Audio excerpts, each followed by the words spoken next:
Today we're going to tie a Mercury Blood Midge.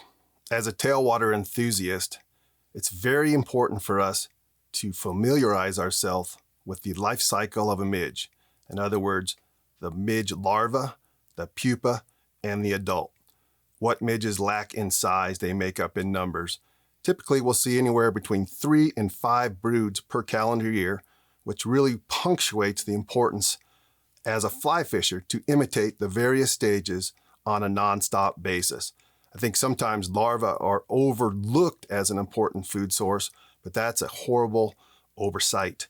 Larvae typically are found in pale olive and red, and today's pattern will highlight the red larva, which is often referred to as a blood midge.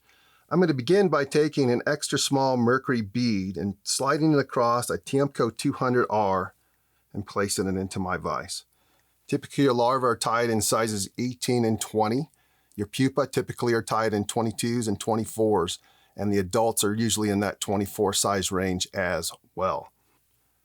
And I'll begin with a jam knot directly behind the bead. The rib is a piece of UTC gold wire, which I will attach directly behind the bead. And then we will advance the thread back along the top of the spine of the hook with symmetrical touching wraps. It's important to note that midge larvae are characterized by their worm-like appearance, so they're very uniform throughout their worm-like body. We'll advance the thread forward again with the similar goals in mind here with uniform touching wraps, bringing the thread up just behind the bead.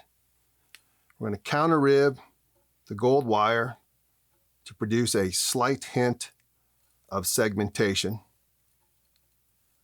Palming that wire once again up towards the silver lined glass bead. We'll snip off the wire. The final step is to tie in a nice fluffy collar of peacock herl. There are really two options here, the strung herl that's packed in a bag or the herl that's in the eyes. My preference is the eyes because it just provides much more of a fluffier thorax. I typically will pull one feather off the stem. I'm going to snip off about 3/4 of an inch there. And when you look at the properties of this feather here, you can see that the tip of this feather is much more flexible in comparison to the butt end, so that when you're spinning that, you're going to get a much fuller collar.